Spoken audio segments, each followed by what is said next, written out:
ఫిలిప్పీయులకు రాసినటువంటి పత్రిక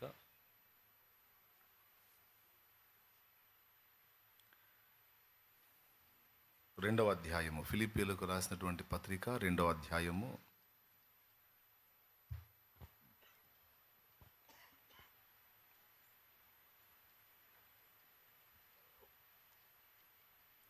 12వ వచనాన్ని చూద్దాం. కాగా నా ప్రియులారా, మీరెల్లప్పుడూ విధేయులై ఉన్న ప్రకారము నా ఎదుట ఉన్నప్పుడు మాత్రమే గాక మరి ఎక్కువగా నేను మీతో లేని ఈ కాలమందును భయముతోనూ వణుకుతోనూ మీ సొంత రక్షణను కొనసాగించుకునుడి. భయముతోనూ వణుకుతోనూ మీ సొంత రక్షణను కొనసాగించుకునుడి. చిన్న మాట ప్రార్థన చేసుకుందాం. ప్రేమ కలిగిన మా మహాపరిశుద్ధ తండ్రి, ఘనుడవగు దేవా, నీకు స్తోత్రము. నీ దయాపూర్వక సంకల్పాన్ని బట్టి ఈవేళ మమ్మల్ని అందరినీ కూడా ఇలా సమకూర్చిన విధానం కొరకు స్తోత్రం ప్రభువా. నీ బలహీన దాసుడు నీ బిడ్డలకు నీ వర్తమానం అందించనై ఉండగా నీ దాసుని మరుగు చెయ్యి. నీ దాసుని నీ బలముతో నింపు ప్రభువా. నీ వాక్కు నీ దాసునికి పంపు. నీ బిడ్డలకు నీ వాక్యమును అనుగ్రహించు తండ్రి. నీకు స్తోత్రము ప్రభువా.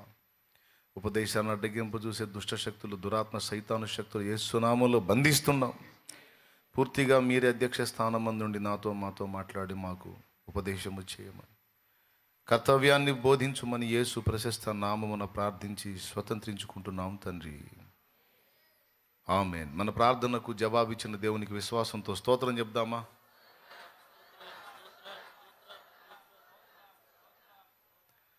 ప్రభువుకి మహిమ కలుగును గాక.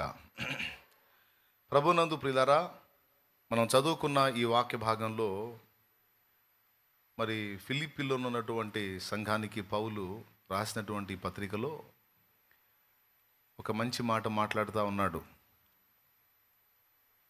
కాగా నా ప్రియులారా, మీరు ఎల్లప్పుడూ విధేయులై ఉన్న ప్రకారం నేను మీతో కూడా ఉన్నప్పుడు మాత్రమే గాక మరి ఎక్కువగా నేను మీతో లేని ఈ కాలమందును భయముతోనూ వణుకుతోనూ మీ సొంత రక్షణను కొనసాగించుకొనుడి అని మాట్లాడాడు. వణుకు అనేది మనకి ఎప్పుడు పుట్టింది? బావి ఒడ్డున నిలబడి చేదతా ఉన్నప్పుడు దన్మని కాలు జారిందనుకో, బావిలో పళ్ళ ఏదో ఆధారం పట్టుకొని నిలబడ్డాం, అప్పుడు వణుకు స్టార్ట్ అయింది. ఎందుకంటే ఇంకొంచెం తేడాబడి ఆధారం చిక్కకపోతే బావిలో పడతాం అన్నప్పుడు. అవునా? బస్సుమని కాలు పక్కన రాచుపాము లేచి కాటు వేయటానికి ట్రై చేసింది, వెంటనే కాలు లాగేసాం, కాటు పడలా, అప్పుడు వణుకు స్టార్ట్ అయింది. అంటే చాలా పెద్ద ప్రాణాపాయం అనేది పక్కాగా మనకి ఎదురయ్యి దాని నుంచి మనం తప్పించుకున్న క్షణాన మనకి వణుకు స్టార్ట్ అయింది. అవునా? ఇక భయం తీవ్ర స్థాయికి పోయినప్పుడు వణుకు రూపంలోనికి మారిద్ది.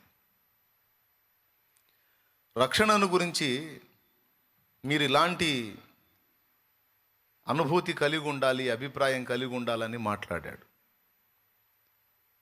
సహజంగా మనం రక్షణను గురించి ఇంత తీవ్రంగా అయితే ఆలోచించాం. కానీ పౌలు మహనీయుడు వాళ్ళు అంటే ఫిలిప్పీలోనున్న సంఘం పొందిన రక్షణను కొనసాగించుకునే విషయంలో అలాంటి భయాన్ని, అలాంటి వణుకుని ప్రదర్శించాలని మాట్లాడాడు. ఎందుకు అంటే మన శత్రువు అయిన సాతాను గర్జించు సింహము వలె ఎవరిని మృంగుదునా అని వెదకుచూ తిరుగుచున్నాడు అని పేతురు పత్రికలో పేతురు మాట్లాడాడు. 1 పేతురు పత్రిక 5వ అధ్యాయం 8వ వచనంలో. మనకి ఏ శత్రువు లేకపోతే, మనకి ఎలాంటి ప్రమాదం లేకపోతే మనం భయపడాల్సిన అవసరం లేదు, వణకాల్సిన అవసరము లేదు. కానీ మనకు ఒక శత్రువు ఉన్నాడు. వాడు లోకస్తుల జోలికి పోవటంలా, ఆల్రెడీ లోకస్తులు వాడి చేతిలో ఉన్నారు, వాడి గుప్పెట్లో ఉన్నారు. మనం అంటే మారు మనసు పొంది బాప్తిస్మం పొంది క్రీస్తు రక్తంలో కడగబడి పరిశుద్ధ పరచబడిన మనం వాడి చేతుల్లో నుండి తప్పించుకున్నాం. మానవజాతి మొత్తాన్ని సమూలంగా నాశనం చేయాలనేది వాడి ఆశ. కానీ వాడి ఆశ అడియాసలు అయిపోయింది యేసయ్య శిలువ దెబ్బకి. యేసయ్య శిలువ రక్తము చేత అనేక మంది ప్రజలు విమోచింపబడి వాడి చేతుల్లో నుంచి తప్పించుకున్నారు. అయితే ఎట్లనన్నా కానీ మళ్ళా చెరబట్టాలని, తప్పించుకున్న వాళ్ళని మళ్ళా లోబరుచుకోవాలని వాడు అచ్చంగా ఈ రక్షణ పొందినటువంటి వాళ్ళని టార్గెట్ చేస్తూ ఉన్నాడు. ఇది వాక్యం చెప్తున్న సత్యం. మీరు అక్కడ వచనం చూస్తే మీ విరోధియగు అపవాది, మీ విరోధియగు అపవాది ఏది? 1 పేతురు పత్రిక 5వ అధ్యాయము 8వ వచనం. నిబ్బరమైన బుద్ధి గలవారై మెలకువగా ఉండుడి, మీ విరోధి అయిన అపవాది గర్జించు సింహము వలె ఎవరిని మృంగుదునా అని వెదకుచూ తిరుగుచున్నాడు. చాలా కీలకమైన విషయం. వాడు మనుషులను ప్రలోభపెట్టి అసలు రక్షణ బాప్తిస్మం పొందకముందు మనల్ని అసలు యేసు ప్రభు దగ్గరికి రాకుండానే అడ్డగిస్తాడు. సరే వచ్చామనుకో, వచ్చిన రక్షణ పొందకుండా అడ్డగిస్తాడు. సరే రక్షణ పొందామనుకో, రక్షణ పొందిన ఇరుకు మార్గంలో ప్రవేశించిన మనల్ని ఎట్లనైనా సరే గమ్యం చేరక మునుపు మళ్ళా వెనక్కి లాగడానికి ప్రయత్నం చేస్తాడు. మనం తుదిశ్వాస విడిచేంత వరకు వాడు వెంటాడుతానే ఉంటాడు శత్రువు. మనం నమ్మినా నమ్మకపోయినా వాక్యం చెప్తున్న సత్యం ఇది. అందుకని భక్తులు సమీపంగా ఉన్నప్పుడు, భక్తులు మీకు అందుబాటులో ఉన్నప్పుడు వాళ్ళు మిమ్మల్ని గద్దిస్తారు, హెచ్చరిస్తారు, ప్రోత్సహిస్తారు, దేవుని సంగతులు ఎప్పటికప్పుడు మీకు చెప్పి మిమ్మల్ని బ్యాలెన్స్ చేస్తారు. కానీ భక్తులు ఎల్లప్పుడూ మీకు సమీపంలో ఉండరు. దేవుని సంబంధులు, దేవుని ఆత్మ నడిపింపులో ఉన్నవాళ్ళు మీకు ఎల్లప్పుడూ అందుబాటులో ఉండరు. ఎప్పుడో ఆదివారమో లేకపోతే ఇలా బుధవారమో ఆ శుక్రవారం ఎప్పుడో కూటం ఉంటుంది. ఆ కూటంలో నువ్వు వచ్చి కూర్చుంటే నీకు భక్తులు అందుబాటులోకి వచ్చి కొన్ని విషయాలు హెచ్చరికలు చేస్తారు. ఇక ఆ బలంతో నువ్వు మిగిలిన రోజులన్నీ కూడా నీ భక్తిని నువ్వే కొనసాగించుకోవాలి. ఇంకొకటి, పూర్తి స్వేచ్ఛ ఉంటుంది నీకు. దేవుణ్ణి ప్రేమించి సేవించవచ్చు, లేకపోతే వదిలేసి తిరగవచ్చు. భక్తిలో బలంగా ఉండొచ్చు, లేదా భక్తిని వదిలేసుకొని ఇష్టానుసారంగా జీవించవచ్చు. ఎవరు నిన్ను ఆక్షేపించరు, అడ్డు పెట్టరు. ఈరోజు దేవుని పాదాల చెంతకు వచ్చావు, ఎవరన్నా నిన్ను బలవంతం పెట్టారా? ఎగ్గొట్టి ఇంటికాడ కూర్చుంటావు, ఎవరన్నా నిన్ను ఏమన్నా బెదిరిస్తారా? ఏం లేదు, నీ ఇష్టం. కొంతమందిని మనం చూస్తాం, నేను చూశాను కొంతమందిని, వాళ్ళు చాలా ఆసక్తిపరులుగా, చాలా భక్తిపరులుగా, చాలా ఆత్మీయులుగా కనపడ్డారు. కానీ ఇప్పుడు వాళ్ళు లోకంలో కలిశారు. కొంతమందిని చూశాను, వారు స్టార్టింగ్లో చాలా లోకానుసారులుగా, బలహీనులుగా, స్థిరం లేని వాళ్ళుగా, చంచల మనస్కులుగా ఉన్నారు. కానీ ఈరోజు వాళ్ళు సేవకులు అయ్యారు. ఆశ్చర్యం. నేను అసలు వీడు భక్తిని చూసి వీడు ఖచ్చితంగా దేవుని పాత్ర అవుతాడ్రా, దేవుని సేవకుడు అవుతాడ్రా అనుకున్నాను కొంతమందిని చూసి స్టార్టింగ్లో. కొంతమంది ఆడపిల్లలను చూసి కూడా అంతే అనుకున్నాను. అసలు ఈ బిడ్డకి ఎంత భక్తి, ఎంత ఆత్మీయత, అస్సలు అబ్బో అనుకున్నాను. కానీ ఈరోజు వాళ్ళ గతి చూసాం. నేను అనుకున్న వాళ్ళు కొంతమంది లోకానుసారులు అయితే, నేను అనుకున్నోళ్ళు కొంతమంది లోకానుసారులు అనుకున్నోళ్ళు కొంతమంది ఆత్మానుసారులు అయ్యారు. ఏం జరిగింది? ఏదో తేడా వచ్చింది. తాను నిలుచున్నానని తలంచుకున్నవాడు పడిపోకూడనట్లు జాగ్రత్తగా చూసుకోవాలన్నాడు. అంటే నిలుచున్నానులే అనుకున్నవాళ్ళు ఏదో నిర్లక్ష్యం చేశారు. గనుకనే ఊహించని రీతిలో శత్రువు వాళ్ళని పట్టేశాడు, లాక్కెళ్ళాడు. వాళ్ళను కూడా తిరిగి ఆత్మానుసారత వైపు తిప్పాలని తిప్పలబడుతున్నా. నా పరిచర్యను విస్తరింపజేస్తున్నా. దేవునికి మహిమ.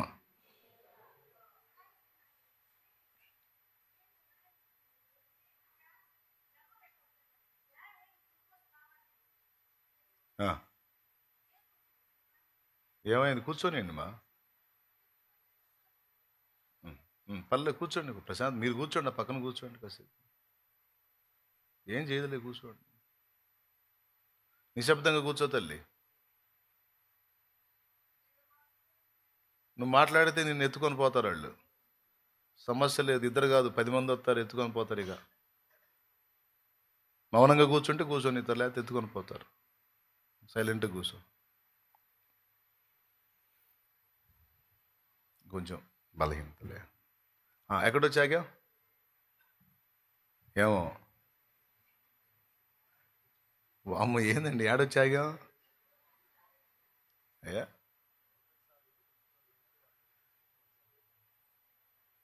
వాళ్ళని కూడా చిన్నగా దేవుని వైపు తిప్పడానికి పరిచర్యను విస్తరింపజేస్తున్నాను. సరే, ఈరోజు నేను మీకు చెప్పగోరింది ఏంటంటే, రక్షణ అనేది చిన్న విషయం కాదు. అది చాలా దాన్ని తేలిగ్గా తీసుకోవద్దు. అది పోగొట్టుకోకుండా భయము, వణుకు అనేది గుండెల్లో పెట్టుకొని జాగ్రత్తగా ఉండండి అని వార్నింగ్ ఇచ్చాడు ఇక్కడ. నేను మీకు అందుబాటులో ఉన్నా, అందుబాటులో లేకపోయినా మీరు పొందిన రక్షణ అనేది చాలా కీలకమైంది. ఒక రకంగా చెప్పాలంటే, రేపు పరలోకం వెళ్ళడానికి నీకు టికెట్ అదే. అది కానీ నువ్వు కోల్పోయావు అనుకో, నిత్యము మండే అగ్నిగుండంలో యుగయుగాలు అగ్ని ఆరని పురుగు చావని ఘోరమైన యాతన అనుభవించాల్సి ఉంటుంది. నిత్య నాశనానికి వెళ్ళాల్సి ఉంటుంది. అక్కడ ఏడ్పును పండ్లు కొరుకుటయు ఉండును. అక్కడ వారి అగ్ని ఆరదు, పురుగు చావదు. ఘోరమైనటువంటి స్థలం అది, దేవుడు లేని స్థలం అది. జాగ్రత్తగా బ్యాలెన్స్ చేసుకొని వాళ్ళ వైపు వీళ్ళ వైపు చూసి లోకానుసారత వైపు వెళ్లకుండా నీకు నువ్వు బోధించుకుంటూ, నిన్ను నువ్వు గద్దించుకుంటూ, దేవుని వాక్యాన్ని చూసుకుంటూ, ఈరోజైతే మీకు ఒక మంచి సౌకర్యం వచ్చింది. ప్రతిరోజు వాగ్దాన రూపంలో, వాక్య రూపంలో నా పలకరింపు మీకుంది యూట్యూబ్ ద్వారా. ఈరోజు మీకు అవకాశం ఉంది. దేవునికి మహిమ. అంటే నన్ను వెంబడించే పిల్లల సంగతి చెప్తున్నాను. ఈరోజు అవకాశం ఉంది, కానీ ఆనాడు భక్తులకు ఆ ఛాన్స్ లేదు. పాపం లెటర్ రాయటమే ఆయన. ఆ ఊర్లో సంఘాలు ఉంటే ఆ సంఘాలకి పెద్దలను నియమించి లెటర్లు రాసేవాడు. ఎట్లున్నారు, ఏం చేస్తున్నారు, జాగ్రత్తగా ఉన్నారా, భక్తి కాపాడుకున్నారా, ఆత్మీయతను కాపాడుకుంటున్నారా, రక్షణను కొనసాగించుకుంటున్నారా, జాగ్రత్త అని.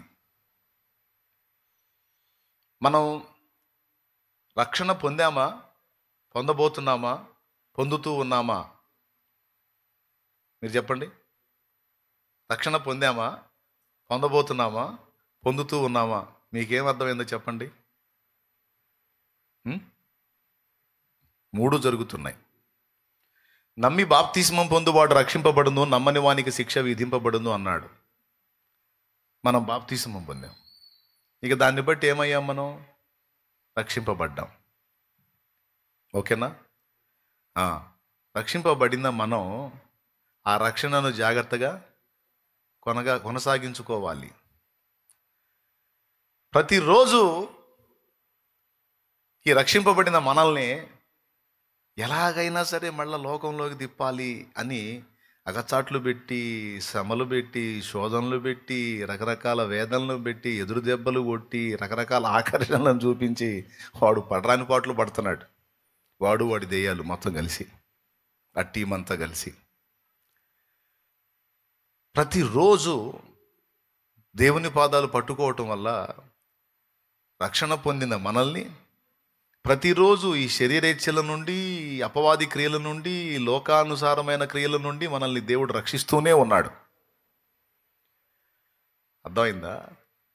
బాప్తిసం ద్వారా నరకం నుండి పరలోకానికి డిసైడ్ అయ్యాం, అంటే రక్షించబడ్డాం. రక్షింపబడ్డ మనల్ని మళ్ళా వెనక్కి లాగటానికి ట్రై చేస్తున్నాడు. ఎందుకంటే మనం బాప్తిసం పొందగానే పరలోకం పోలా, భూమి మీదే ఉన్నాం. ముంచినట్టు పైకి పోయే పని అయితే గొడవే ఉండేది కాదు. దేవునికి స్తోత్రం, హల్లెలూయా. కానీ ఏం చేద్దాం, ముంచినోడు మళ్ళీ పైకి వస్తున్నాడు, వచ్చినోడు మళ్ళీ కొన్ని సంవత్సరాలు భూమి మీదనే బతకాల్సి వస్తుంది. ఈ బ్రతుకులో వాడు నిత్యము దాడి చేస్తున్నాడు, ఏ విధంగానైనా ఎఫెక్ట్ చేయాలని. మన శత్రువు. ఆ శత్రువు దాడి నుంచి ప్రతిరోజు ప్రార్థించుట ద్వారా, వాక్యం ధ్యానించుట ద్వారా, దేవుని పాదాలను ఆశ్రయించడం ద్వారా, మనల్ని మనం హెచ్చరించుకోవటం ద్వారా, బుద్ధి చెప్పుకోవటం ద్వారా ప్రతిరోజు దేవుడు మనల్ని సేవ్ చేస్తానే ఉన్నాడు. నువ్వు బాప్తిసం పొంది ఎన్ని సంవత్సరాలు అయిందో నాకు తెలియదు, కానీ ఎన్నో శోధనలు వచ్చినాయి, ఎన్నో ఆటుపోట్లు వచ్చినాయి. ఒక రకంగా చెప్పాలంటే ఈ దెబ్బతో మన విశ్వాసం అయిపోయిందిరా అనుకున్న పరిస్థితులు కూడా వచ్చినాయి. అయినా సరే నువ్వు లైన్లో ఉన్నావు. సంవత్సరాలు గడిచినాయి, తిప్పుకోలేని శోధనలు వచ్చినాయి. అయినా సరే ఎట్లా నువ్వు తప్పించుకున్నావో, ఎట్లా తిప్పుకున్నావో, ఈ రోజుకి విశ్వాసంలో నిలిచి ఉన్నావు. దేవునికి మహిమ. దగ్గరికి ఒక విశ్వాసం వచ్చి, అయ్యగారు 10 సంవత్సరాల నుంచి మీ వాక్యాలు వింటున్నా, మీరు చెబుతానే ఉన్నారు, నేను వింటానే ఉన్నాను, మీరు చెబుతానే ఉన్నారు, నాకు ఒక్కటి గుర్తులేదు. అసలు మీరు చెప్పటం వల్ల ఉపయోగం ఏందండి అన్నాడంట. మీరు చెప్పటం వల్ల, కూర్చొని నేను వినటం వల్ల ఉపయోగం ఏంటి అన్నాడట. నేను చెప్పింది ఏమైనా అర్థమైందా మీకు?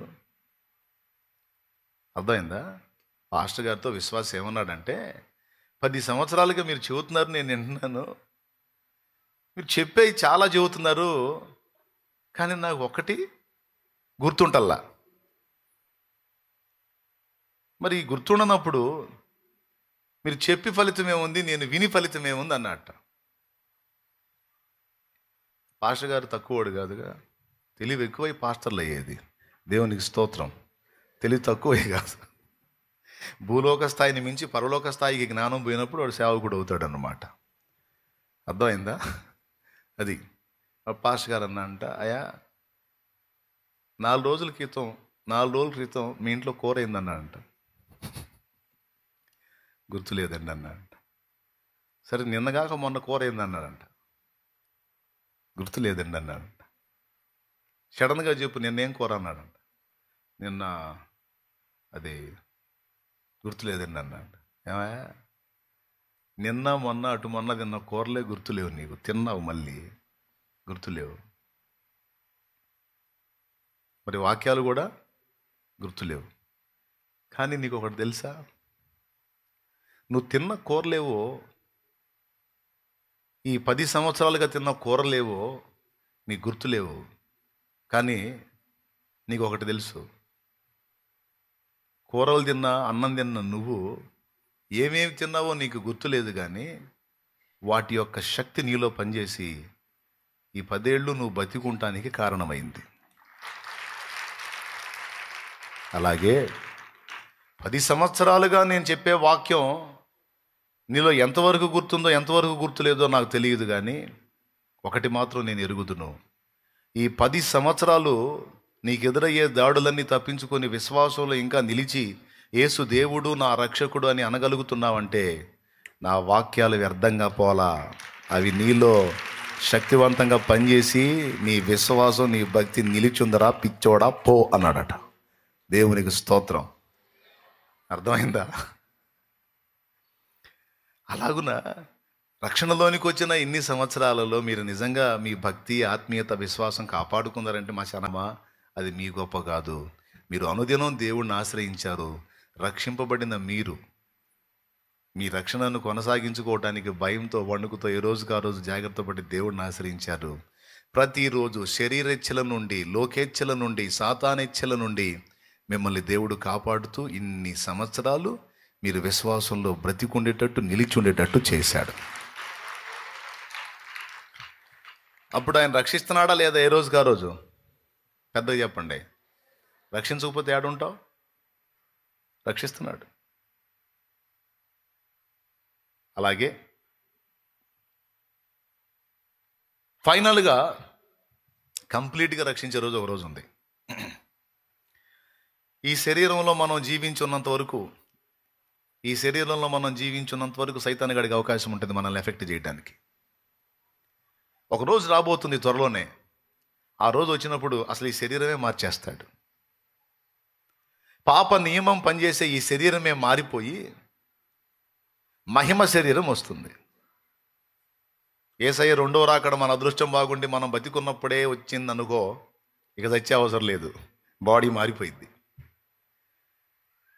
ఈ మట్టి దేహం మారిపోయి మహిమ దేహం వచ్చింది. ఎలాగొచ్చిందంటే, ఏలియా చావకుండానే దేవుని దగ్గరికి ఎత్తబడ్డాడు చూడు, ఆయన బాడీ మారిపోయింది. రక్తమాంసములు దేవుని రాజ్యమును స్వతంత్రించుకొన నేరం, రక్తమాంసాల శరీరము నిమిషములో ఒక రెప్పపాటులో మారిపోయిద్దని 1 కొరింథీ పత్రిక 15వ అధ్యాయము 52 నుంచి కిందికి చదివితే ఉంటుంది. అది ఇంటికి పోయి చూసుకుందరు, కానీ ఇప్పుడు నాకు వెళ్ళి చూడండి. నిమిషములో ఒక రెప్పపాటులో మనము మార్పు పొందుదము అన్నాడు. మన అదృష్టం బాగుండి యేసయ్య వచ్చేటప్పటికి మనం కానీ చచ్చిపోకుండా బతికుంటే ఇక మరణాన్ని చూసే అవసరమే లేదు. మనం ఈ బాడీ మారిపోయింది, మహిమ శరీరం వచ్చేస్తుంది.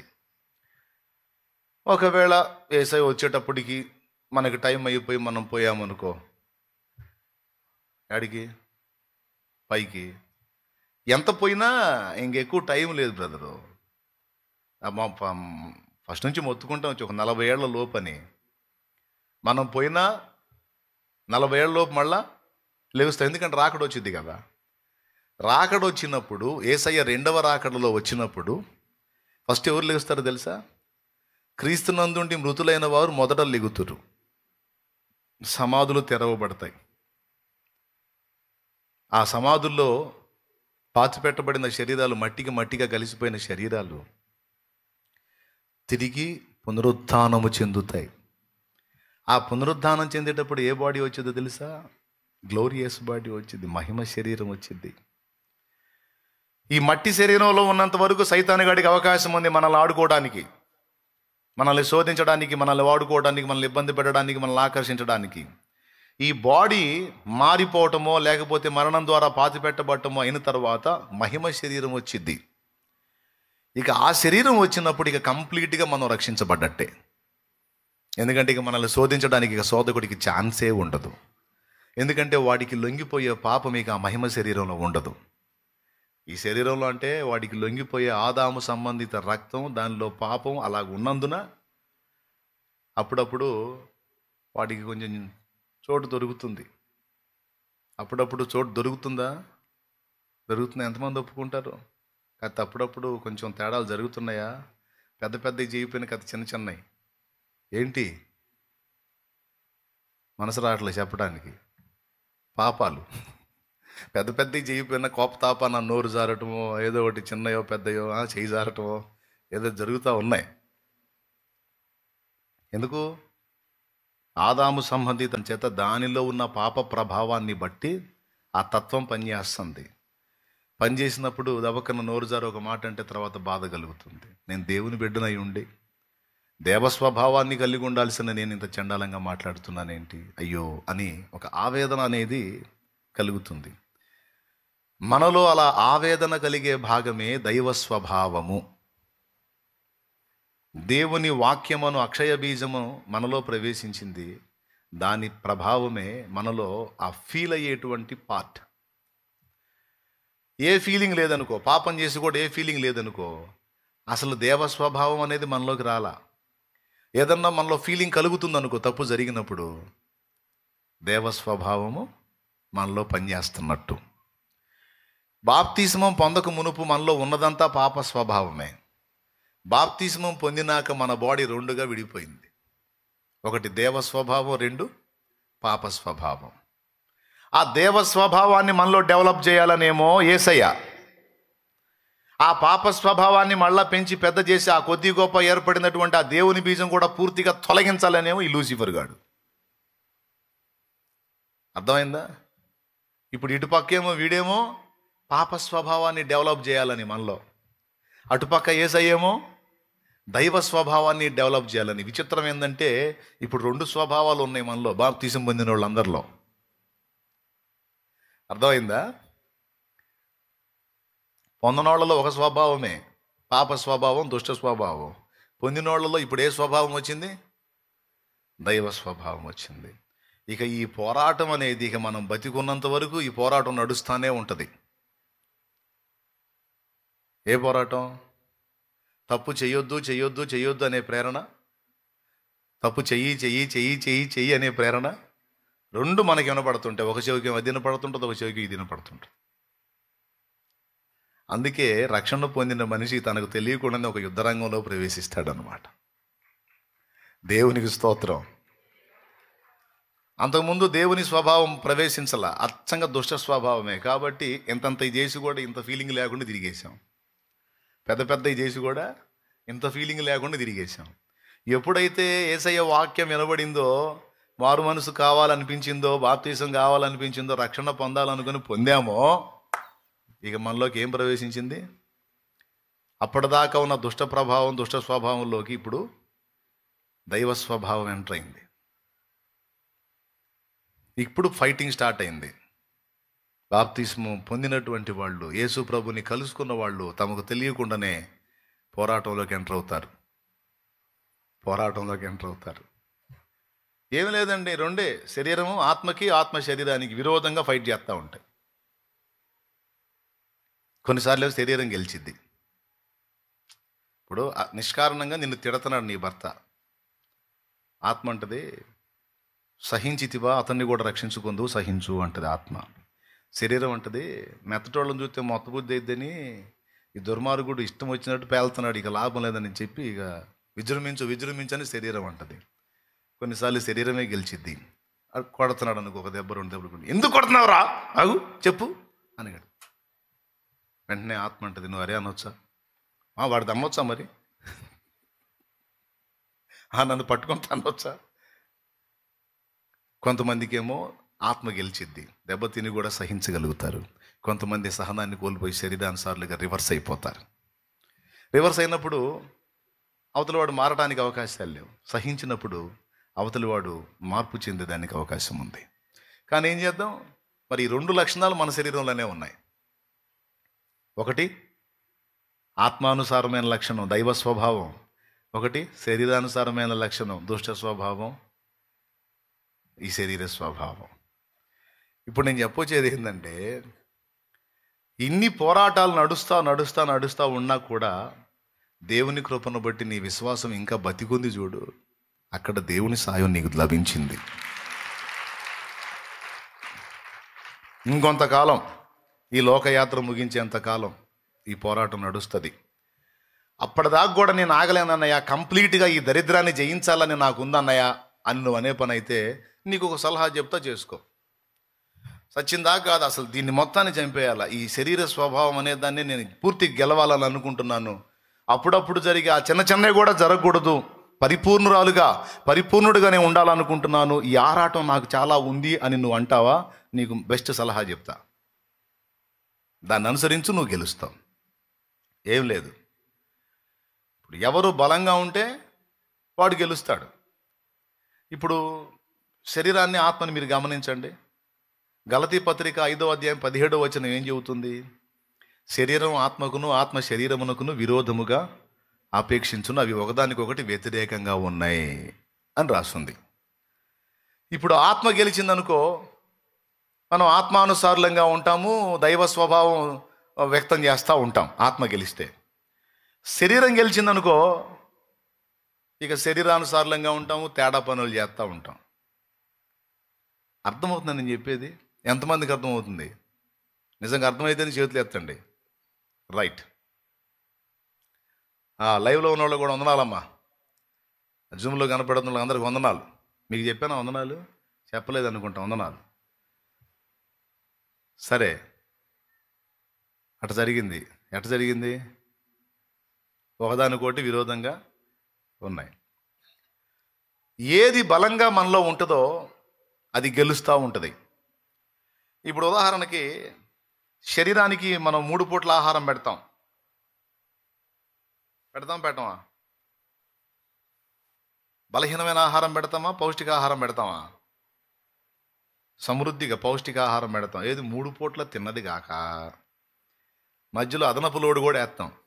ఆ కాయలో ఏమండి, ఏదో ఒకటి, ఆ స్వీట్లో ఏదో ఒకటి అదనంగా, ఏది 3 పూట్ల అప్పనంగా తిన్నది కాక మళ్ళీ అదనంగా కొంచెం. అవునా? ఇది శరీరానికి ఆహారం ఉన్నట్టే ఆత్మకు కూడా ఆహారం ఉంది. ఆత్మకున్న ఆహారం ఏంటంటే దేవుని వాక్యం. దేవుని వాక్యము ఆహారముతో పోల్చబడింది. మీరు పాలు త్రాగవలసిన వారే కానీ బలమైన ఆహారం తినగలవారు కారు అన్నాడు. అవునా? కొరింథీ పత్రికలో.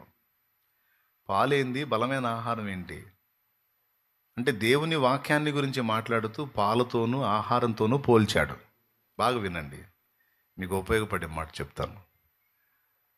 అంటే ఆత్మకు కూడా ఆహారం ఉంది, అది వాక్యం. అబద్ధాలు ఆడకుండా నిజం చెబుదాం.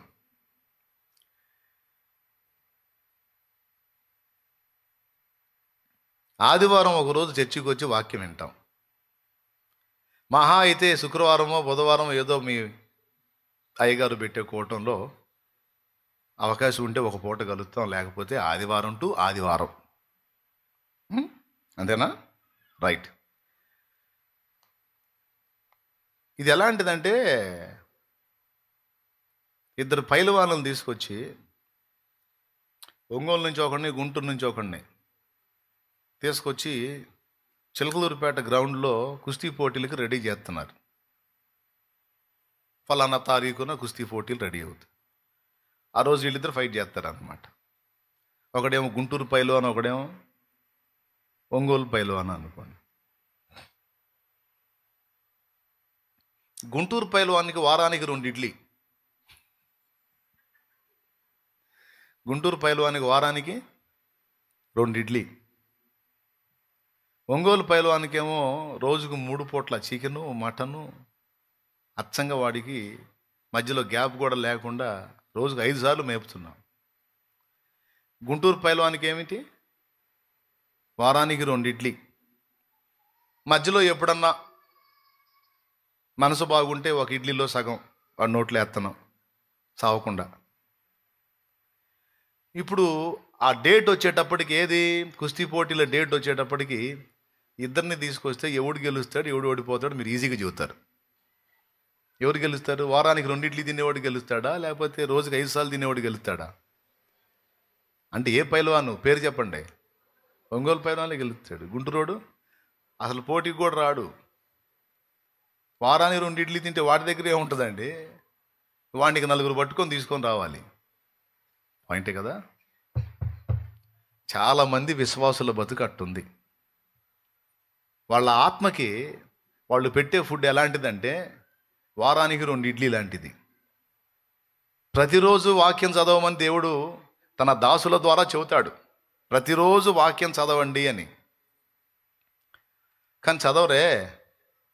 ఆదివారం పూట వచ్చి ఆ బైబిల్ బయలుదేరేటప్పుడు ఆ బైబిల్ తీసుకొని దులిపి ఇక రావటం తప్ప మళ్ళీ ఇక 6 రోజులు దాన్ని దుమ్ము పేరుకుపోవటమే. కొంతమంది భక్తులు, కొంతమంది మరీ దారుణం. అసలు వాక్యం చదువుతారు, ఎక్కడో క్యాలెండర్లో చదువుతారు. శరీరానికి ఏమో 3 పూట్ల ఫుడ్ పెట్టి అదనంగా మళ్ళీ 2 పూట్ల స్వీట్లనో ఫ్రూట్లనో పెట్టి పెంచితివి బాడీని, తక్కువ లేకుండా దగ్గర దగ్గర కింటాకి చేర్చారు. ఏమండి, 80 నుంచి 100 కిలోలకి రీచ్ అవుతున్నారు. మరి ఆత్మ పరిస్థితి ఏందండి? మరి ఆత్మకు ఆహారం ఏది? కాబట్టి నిజంగా నువ్వు పోరాటంలో గెలవాలి అని అనుకుంటే, పూర్తిగా ఆయన వచ్చి తీసుకెళ్ళక మునిపే ఈ భూమి మీద ఉండగానే శరీర క్రియలను, లోకానుసారమైన క్రియలను, సాతాను క్రియలను జయించి నిప్పులాగా నువ్వు ఉండాలంటే ఈ భూమి మీద ఉన్నప్పుడు కూడా అవకాశం ఉంది. ఏంటి అవకాశం అంటే, శరీరానికి కొంచెం ఫుడ్ తగ్గించి ఆత్మకు కొంచెం ఫుడ్ పెంచితే చాలు. అప్పుడు ఈ పైల్వాన్ గెలుస్తాడు, మిస్టర్ ఆత్మారావు గారు. దేవునికి స్తోత్రం. చాలామంది విశ్వాసులు ఈ పట్టించుకోరు. అందుకే నేను అడుగుతాను, మీలో శరీర కార్యాలు ఎంతమందిలో జరుగుతున్నాయి అంటే అందరూ చేయెత్తాల్సిందే. అవునా? శరీర క్రియలు అంటే ఏంటి? తిండి తిప్పలు కాదు. తిట్టడం, కొట్టడం, కుళ్ళుకోవటం, అసూయ పట్టడం, అవతల వాళ్ళని ఏడిపించటం, బాధ పెట్టడం, అలాగే దురాలోచనలకు వెళ్ళటం, శరీరాలోచనలకు వెళ్ళటం, తప్పుడు ఊహల్లోకి వెళ్ళటం, లైంగిక పరమైనటువంటి ఇచ్చల్లోకి వెళ్ళటం, ఇవన్నీ శరీర కార్యాలు. ఇవన్నీ ఎందుకు మనుషుల్ని గెలుస్తున్నాయి, విశ్వాసులు ఎందుకు గెలుస్తున్నాయి అంటే శరీరమే బలంగా ఉంటుంది కాబట్టి. అదే ఆత్మ బలంగా ఉందనుకో, ఆత్మ దైవ స్వభావంతో ఉంటుంది, దైవ స్వభావంతో నింపుకొని ఉంటుంది కనుక ఆత్మ బలంగా ఉందనుకో, శరీరాన్ని తొక్కి తొక్కు. అది వెర్రిమొర్రి చేష్టలు చేసిన ప్రతిసారి కూడా దాన్ని అడ్డగిస్తూ ఉంటుంది. Praise the Lord. అందుకే చెప్తున్నాను ఏంటంటే, శరీర స్వభావాన్ని మనలో తొలగించుకుంటూ ఆత్మ స్వభావాన్ని మనం నింపుకుంటూ ఉండాలి. ఆత్మ స్వభావం, దేవ స్వభావాన్ని నింపుతూ ఉండాలి. సింపుల్గా చెప్తున్నా, శరీర కార్యాలు పోవాలి అంటే అచ్చంగా వాటిని తీసేయాలని వాటి మీద గురి పెట్టొద్దు. ఆత్మ సంబంధమైనటువంటి కార్యాలను ఎక్కువ చేయి. దేవ స్వభావం ఎంత నింపబడతా ఉంటే మనలో ఉన్న ప్రాచీన స్వభావం అంతగా డిలీట్ అయిపోతూ ఉంటుంది. కాబట్టి అందరికీ చెబుతున్నట్టు, సేవకులకి, విశ్వాసులకి, అందరికీ ఉపయోగపడేది దేవ స్వభావం నింపుకోండి. అది ఎలా వచ్చింది మనలో? వాక్యం ద్వారా వచ్చింది, ప్రార్థన ద్వారా వచ్చింది, పరిశుద్ధుల సహవాసం ద్వారా వచ్చింది, ప్రభు బల ద్వారా వచ్చింది, దేవుని వాక్యం ద్వారా వచ్చింది. అలాగ జాగ్రత్త పడితిరా, ఇక మీ రక్షణ విషయంలో ఢోకా లేదు. కానీ ఆత్మానుసారమైన జీవితాన్ని నిర్లక్ష్యం చేసిదిరా, మీ రక్షణ విషయంలో భయమే. ఉంటాడో ఉడతాడో కూడా తెలియదు. అందుకే మీ అందరికీ చెప్తున్నాను, పౌలు మహనీయుడు ఫిలిప్పీలకు చెప్పినట్టు నేను మీతో చెప్తున్నాను. రక్షణ యొక్క విలువ తెలుసుకోండి. రక్షణను జాగ్రత్తగా కొనసాగించుకొనున్నట్లు ఆత్మస్వభావం, దైవ స్వభావాన్ని బలపరుచుకోండి, శరీర స్వభావాన్ని అణచివేయండి. ఈ రెండు జరిగినట్లు శరీరానికి సమృద్ధి అయినటువంటి ఆహారం కొంచెం తగ్గించండి. కనీసం వారంలో ఒక్కసారైనా గ్యాస్ ట్రబుల్ లేనోళ్ళు, ఇతర రోగాలు లేనోళ్ళు, శరీరం బాగున్నోళ్ళు కనీసం వారంలో ఒక రోజన్నా ఫాస్టింగ్ ఉండటాన్ని అలవాటు చేసుకోండి, ఉపవాసాన్ని. యేసయ్య వచ్చి మహిమ శరీరం ఇచ్చాడంటే ఇక గొడవే ఉండదు, సైతాను గాడికి ఇక ఛాన్సే ఉండదు మన మీద. కానీ ఇంకా మహిమ శరీరం రాలేదే, ఈ పాపిష్టి శరీరమే ఉందే, ఇదంతా పాపానికి లాగే శరీరమే. దీన్ని జయించి రక్షణను కాచుకోవాలి అంటే ఖచ్చితంగా మనల్ని మనం జాగ్రత్త చేసుకోవాలి. Praise the Lord. మనం రక్షణ పొందామా లేదా? బాప్తీసం పొందినప్పుడే పొందాం. రక్షణ పొందుతూ ఉన్నామా లేదా? ఎస్, ఏ రోజుకి ఆ రోజు దేవుడు మనల్ని పాపం నుండి, సాతాను క్రియల నుండి, శరీర కార్యాల నుండి రక్షిస్తానే ఉన్నాడు. 2, ఫైనల్గా రక్షిస్తాడు, టోటల్గా ఈ శరీరాన్నే మార్చిపడేసి. కాబట్టి మనం రక్షణ పొందామన్నది నిజం, పొందుతూ ఉన్నామన్నది నిజం, పర్మనెంట్గా పొందబోతున్నాం అన్నది కూడా, ఈ 3 జరుగుతున్నాయి. కాబట్టి మీ అందరూ రక్షణ విలువను గుర్తించండి. ఈ రక్షణను దొంగిలిస్తే మనం నరకపాత్రులం అవుతామని సైతానికి తెలుసు. అందుకని అంటే ఇక్కడ మీరు బాప్తీసం పొందిన వాళ్ళు ఉన్నారు, ఇప్పుడు పొందడానికి వచ్చిన వాళ్ళు కూడా ఉన్నారు. అందుకే చెబుతున్నాను, బాప్తీసం ఎవరికి పడితే వాళ్ళకి ఇవ్వను నేను. అడుగుతా, అసలు వాళ్ళకి ఏం తెలుసు, వాళ్ళ అవగాహన ఏంటి, దాని విలువ వాళ్ళకి ఏమైనా అర్థమైందా అనేది అడిగి నాకు స్పష్టమైన సమాధానం చెబితేనే నేను ఇస్తా. లేకపోతే నీళ్ళలో దిగినా సరే ఒడ్డుకు పంపిస్తా. అట్లా పంపించా చాలామందిని.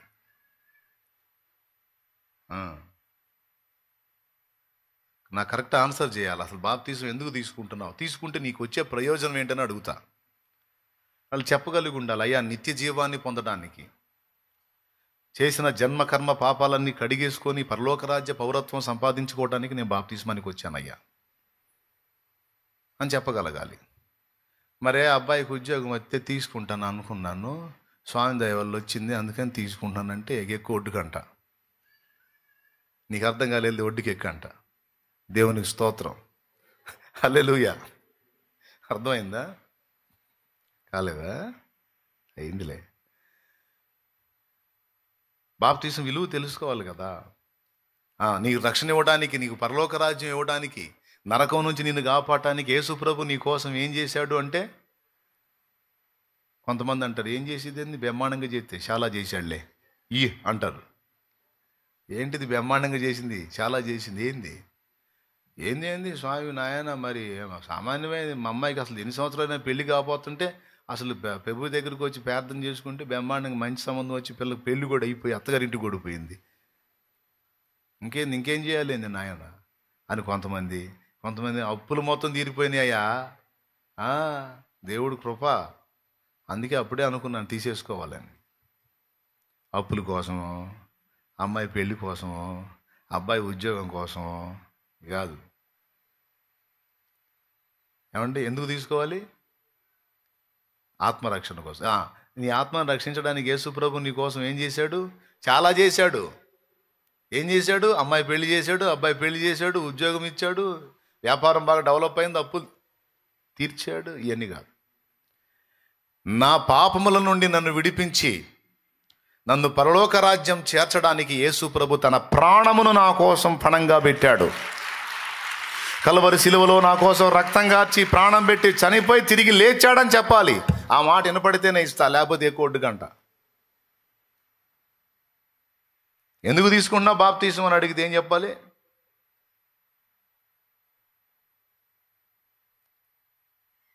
సమస్యలు పోతాయని, అనుకున్నవి జరుగుతాయని అని చెప్పాలా?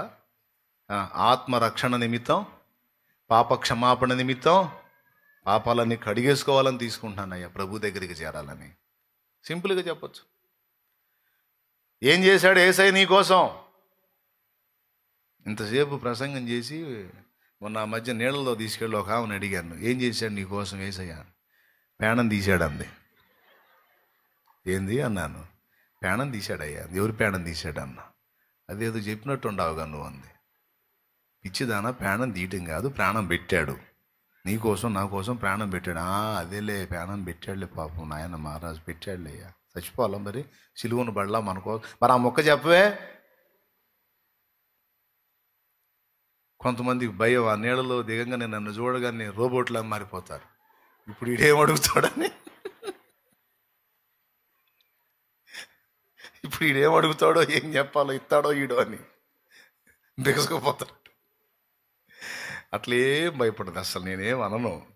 అంటే నీకెంత అర్థమైందో లేదో నేను తెలుసుకోవాలని అడుగుతాను అంతే. యేసయ్య చనిపోయి అంతేనాడో, తిరిగి లేచాడా?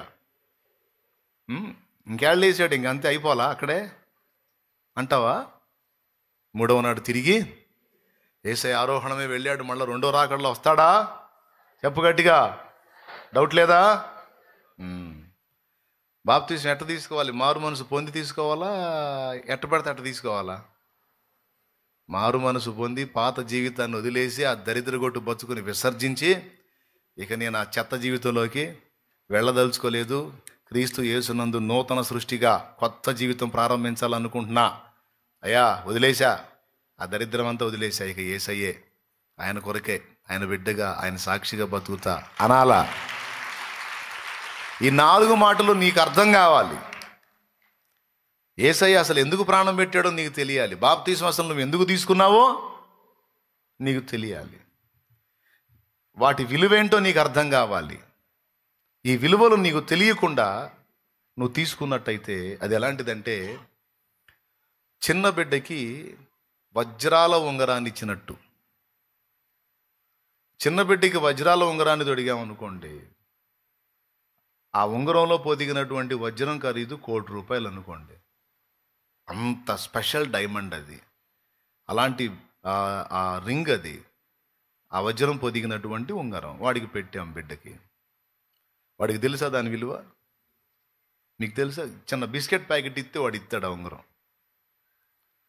బిస్కెట్ ప్యాకెట్ ఒకటి ఇస్తే ఇచ్చేస్తాడు ఉంగరం. అదే ఉంగరాన్ని అమ్మితే బిస్కెట్ ఫ్యాక్టరీయే పెట్టచ్చు ఆ ₹1,00,00,000తో. కానీ వాడికి తెలియదు. దాని విలువ తెలియనప్పుడు ఏం చేస్తాడు? చిన్న చిన్న ఆశలకి, బిస్కెట్ ప్యాకెట్కి, చిన్న చిన్న వాటికి ఆ ఉంగరాన్ని ఇచ్చేస్తాడు. అట్లాగే రక్షణ విలువ తెలుసుకోకుండా తీసుకున్నోళ్ళు సాతానుగాడు చూపించే చిన్న చిన్న బిస్కెట్లకు ఆశపడిపోయి రక్షణ పోగొట్టుకుంటారు. అందుకనే రక్షణ విలువ జాగ్రత్తగా తెలుసుకొని ఉండాలి. అలా తెలుసుకున్న వాళ్ళకే బాప్తిస్మం ఇవ్వాలి అని డిసైడ్ అయ్యా. దేవునికి మహిమ. కాబట్టి ఇప్పుడు మీరు ఏం చెప్పాలో ఆ నీళ్ళల్లో ముందే కాపీ అందించా. అసలు వాస్తవం చెప్పకుండా అడగాలి, అయినా ఏం చేద్దాం, మళ్ళీ ఎందుకన్నా మంచిదని ఒకసారి గుర్తు చేశా. దేవునికి స్తోత్రం. ఎంచక్క నీళ్ళలోకి వచ్చినప్పుడు నేను అడిగిన 4 ప్రశ్నలు చక్కగా సమాధానం చెప్పండి. ఇక ఏ డౌట్ లేకుండా బాప్తిసం ఇస్తా. సరేనా? రైట్. మరి బాప్తిసం పొంది ఎట్టుండాలి? నీకు ఎట్టున్నా పర్వాలేదంటారా? నో. మారు మనసుకు తగిన ఫలం ఫలించాలి. 4 ముఖ్యమైన విషయాలు చేయాలి. ప్రతిరోజు దేవుని వాక్యాన్ని చదవాలి. చదువు రాని వాళ్ళైతే కనీసం సెల్ ఫోన్లో దేవుని వాక్యం పెట్టుకొని వినాలి. 1. రెండవది, లోకస్తుల స్నేహాన్ని కాస్త పక్కన పెట్టి ఆత్మానుసారులు పరిశుద్ధుల స్నేహాన్ని అలవర్చుకోవాలి. దుష్ట సాంగత్యం మంచి నడువడిని చెరుపును. కొంతమంది బాప్తీసం పొందిన వాళ్ళకి ఆవేశం వచ్చింది, నేను మారాను, వాడిని కూడా మార్చాలని. ఇంకొకళ్ళని మార్చడానికి ట్రై చేస్తారు. పేకాట ఆడేవాడు కొత్తగా మారాడంట. పేకాట బాగా ఆడేవాడు కొత్తగా మారు మనసు పొంది బాప్తీసం పొంది దేవుని బిడ్డ అయ్యాడంట. వాడు సరే మారినోడు కాస్త వాడు బలపడ్డదాకా ఆ దేవుడితో ఆ పరిశుద్ధులతో ఉంటే బాగుండేది. వీడేం చేశాడు, అదే నేను మారాను, ఇంకా మా వాళ్ళు చాలామంది మారలేదు, ముఖ్యంగా నా ఫ్రెండ్ గాడు మారలేదు, వాడిని మార్చాలని వీడు ఆ ఫ్రెండ్ ఇంటికి పోయాడు. ఏమ్మాయి ఇల్లేడా అన్నాడు. ఎందుకుంటాడు అన్న, ఎందుకుంటాడు, ఏ తుప్పల్లో ఉన్నాడు వాడిని పాము గర్వ అంది భార్య. ఎందుకు, వాడు ప్యాకెట్గాడు. ఎడున్నాడు, తాళిబొట్టు కూడా పెట్టాడు దుర్మార్గుడు. అసలు అన్న మీరు గుట్టల్లో ఆడతారు కదా, పాములు ఒకడన్నా గర్వవా? ఎందుకు గరుతులేను, మంచి వాళ్ళు గరుతాయి, మీలాంటి వాళ్ళు ఎందుకు గరు? అమ్మాయి ఊరుకో, నేను దేవుడిని నమ్ముకొని బాప్తీసం పొంది నేను మారితే నువ్వు మారావు, అందరు మారారా, చచ్చిన వాళ్ళు ఆడేది వచ్చారు, బాధపడవాకు నేను మారుతాలే అని పోయాడు. ఎడికి పోయాడు, ఇక తుప్పల్లోకి పోయాడు. ఆ పేకాట గడాలు ఉండే తుప్పల్లోకి పోయాడు. అలా ఆట ఆడుతూ ఉన్నారు మంచి రంజుగా. వీడు పోయాడు, వీడి ఫ్రెండ్ కూడా అక్కడే కూర్చొని ఆడుతున్నాడు. వీడు పోయి అంటాడు, రేయ్ ఏదిరా మారవా, నాకంటే ఎక్కువ ఆడేవరా నువ్వు ఆట, ఎట్టా ఆడాను నేను, అదే అన్నం అదే కూర అన్నట్టు బతికారా నేను, లే పదాంపా నాతో పాటు చచ్చిపోదాంపా అన్నాడు. వాడికి డబ్బులు పోయి ఉండే, ఎవరికి, ఆడేవాడికి డబ్బులు పోయి ఉండే. వాడు అంటాడు, ఉండరా ఈ ఒక్కాటేసి వస్తాను ఉండరా అంటున్నాడు. ఒక్కట్లేదు లేదు పదాంపా అన్నాడు. డబ్బులు పోయినాయి, ఉండరా రే ఉండరా, సగంలో ఏందిరా, అదైతే వస్తావా అన్నాడు. ఆ ఒక్కట పోతే అయిపోతే వస్తావా అన్నాడు. వస్తావు, అయిపోని వస్తాను. నిలబడ్డాడు. వీడికి ఎందుకు ఆడా,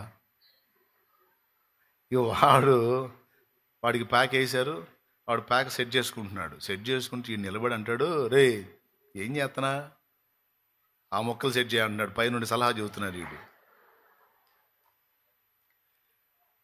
వీడు సలహాలు చెప్పడం చెప్పిన ప్రకారం వాడు మొక్కలు సెట్ చేసుకున్నాడు. అయినా పోయింది ఆట. పోయేసరికి వాడికి వెళ్ళి చూశాడు, ఏం సలహా చెప్పేవారో ఇది కూడా పోయిందని. ఇక వాడు ఎవరు, ఈయన్ని తీసుకెళ్ళడానికి వచ్చినాడు, ఎన్ని రోజుల నుంచి ఆడుతున్నావురా, లే పక్కరా లే పక్కరా అని ఆళ్ళే పీడి కూర్చున్నాడు. ఏ రమ్మొక్కే అని. ఇప్పుడు ఎవడిని మార్చాడు, అమ్మో వింటున్నావా, ఇంటి పక్కన పిలిచిద్ది, వదినో దా వదిన మీ ఇంటో స్టోరీ అనమ్మా, రాత్రి కొత్త సీరియల్ వచ్చిందమ్మా, దా కూర్చోబెట్టింది. ఇక పరిశుద్ధాత్మ అభిషేకం, ప్రార్థన, వాక్యం, పరిశుద్ధుల సహవాసం మొత్తం పోయి కొత్త చిత్రాలు సీరియళ్ళు చూసుకుంటూ కూర్చోవద్దు వచ్చింది. సెల్ ఫోన్లోనో టీవీలోనో లోకానుసార్లు ముచ్చట్లలో నమ్మకంగా లాగుతారు.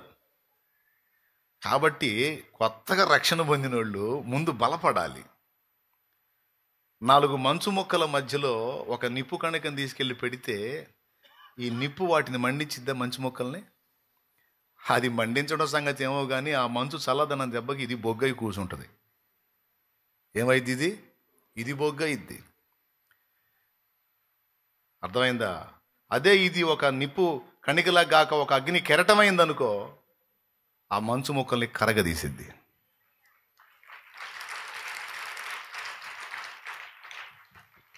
కాబట్టి రక్షణ పొందడానికి వచ్చిన బిడ్డలారా, మీరు బాప్తిస్మం పొందగానే సరికాదు, పొందిన తర్వాత 4 విషయాలు జాగ్రత్త పడండి.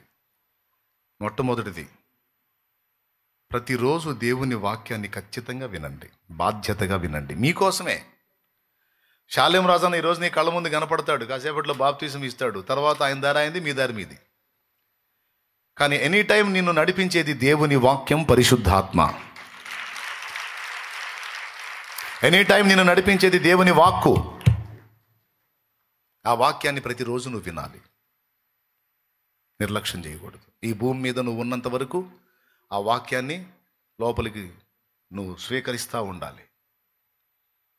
అప్పుడు నీ భక్తి, ఆత్మీయత, రక్షణ బలంగా ఉంటాయి. లేకపోతే వాక్యాన్ని నిర్లక్ష్యం చేసావంటే వాడు నేను లోకంలో లాగేస్తాడు. రెండవది, వాక్యంతో పాటు ఆత్మీయుల సహవాసాన్ని వదిలిపెట్టవాకు. ఎవరైతే నిన్ను రక్షణలోకి నడిపించారో, నిన్ను భక్తిలోకి నడిపించారో, నీకు యేసయ్యను పరిచయం చేశారో, నిన్ను బాప్తిసం దాకా తెచ్చారో, వాళ్ళు నీకు ఆత్మీయులు. వాళ్ళు నీకు ఎంత మేలు చేశారో తెలుసా? నిత్యము మండే అగ్నిగుండం నుంచి నిన్ను కాపాడటానికి నీ తల్లిదండ్రి కూడా చేయని త్యాగం వాళ్ళు నిన్ను యేసయ్య దగ్గరికి తీసుకొచ్చి గొప్ప త్యాగం చేశారు. నీ తల్లిదండ్రి నీకు జన్మనిచ్చారు అంతవరకే, కానీ నీ ఆత్మను శాశ్వతమైన నరకం నుంచి కాపాడటానికి నీ కోసం ఎవరైతే కష్టపడ్డారో, ఏ తల్లి కష్టపడ్డదో, ఏ తండ్రి కష్టపడ్డాడో, వాళ్ళు నీకు ఆత్మీయంగా తల్లి తండ్రి. వాళ్ళని వదిలిపెట్టొద్దు. వాళ్ళకి జీవితాంతం కృతజ్ఞత కలిగి, యేసయ్యకి కృతజ్ఞత కలిగి బ్రతికినట్టే నిన్ను ఆత్మీయతలోకి, రక్షణలోకి నడిపించిన వాళ్ళ విషయంలో కూడా జాగ్రత్తగా ఉండు. వాళ్ళ స్నేహాన్ని వదిలిపెట్టద్దు. లోకస్తుల్ని మారుద్దామని లోకస్తుల స్నేహానికి వెళ్ళొద్దు. అర్థమైందా? మారుద్దువు కానీ, నువ్వు బలపడ్డాక వెళ్ళి వాళ్ళని కదిలిద్దువు కానీ, నువ్వు ఇప్పుడిప్పుడే ఎదుగుతా నువ్వు పోయి వాళ్ళని కదిలించలేవు. కాబట్టి ఇట్లాగా జాగ్రత్త పడాలి. 2, మూడవది, ప్రతి ఆదివారం ప్రభు బల్లలో తప్పకుండా చేయి వేయాలి. ఎందుకంటే యేసు శరీర రక్తాలు మనలోనికి ప్రవేశించడం ద్వారా కూడా అసాధారణ జీవం మనలో ప్రవేశించిద్ది.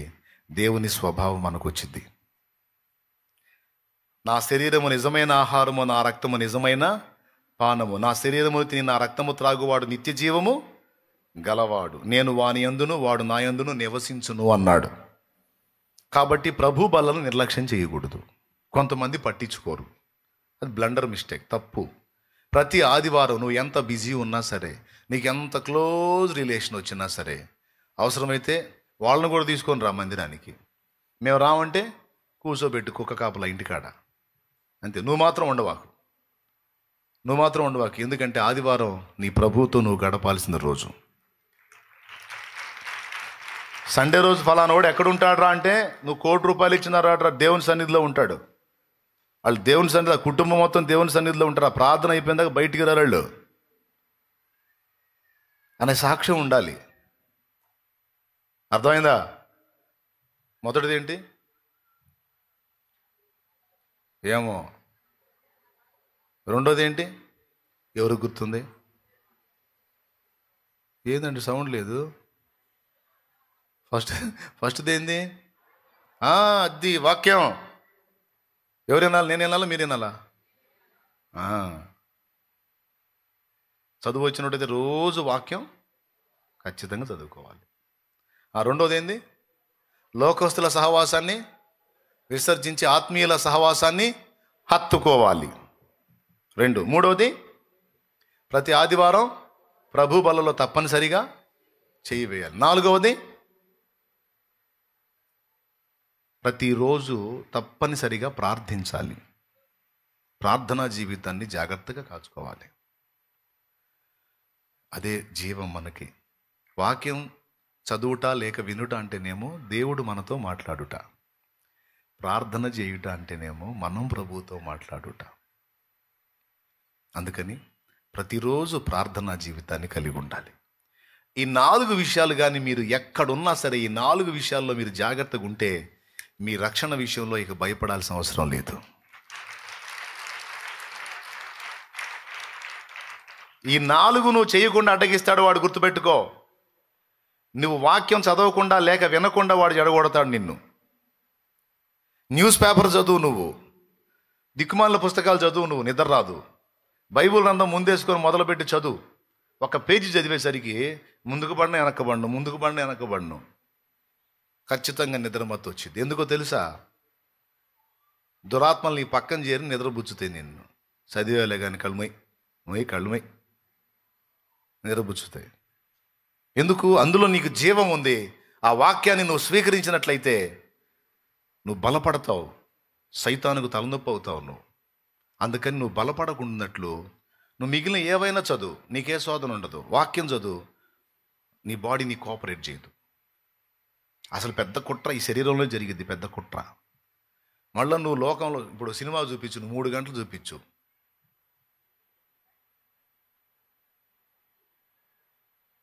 బొమ్మలాగా రోబోట్లా కూర్చొని 3 గంటల దృష్టి వద్దు. 1 గంట బైబిల్కి వెళ్ళి పెట్టు, 1 పేజీ చదివేసరికి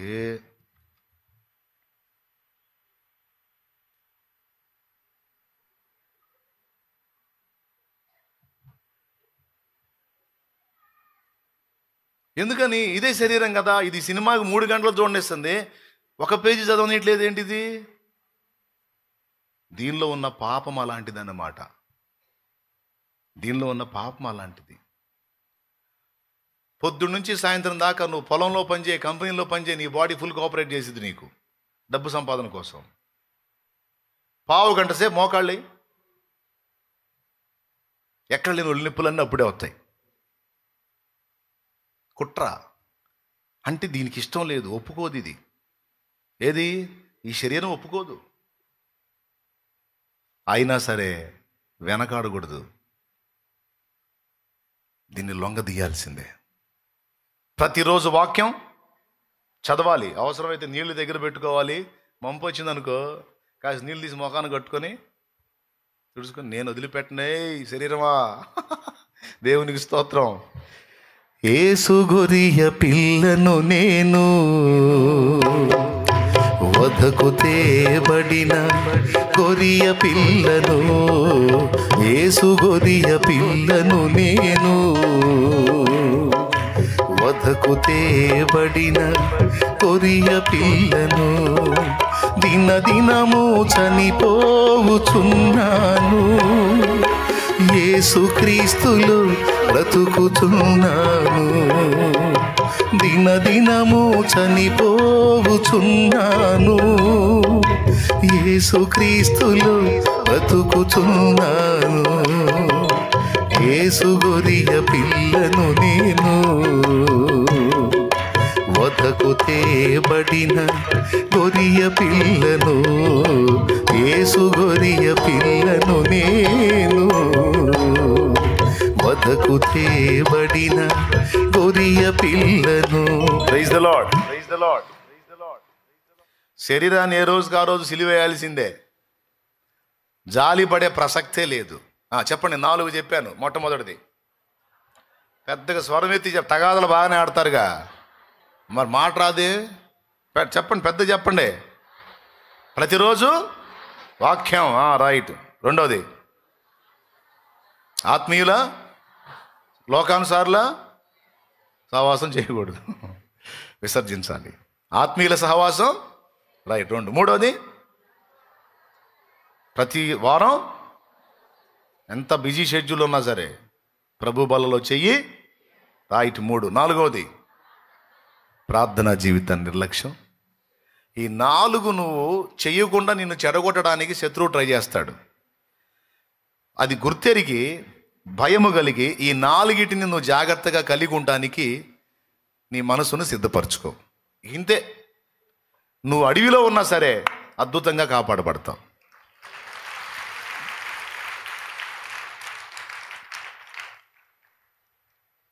శాలేమన్నా నీకు అందుబాటులో ఉన్నా లేకపోయినా నువ్వు భద్రంగా ఉంటావు, బలంగా ఉంటావు. ఓకేనా? రైట్.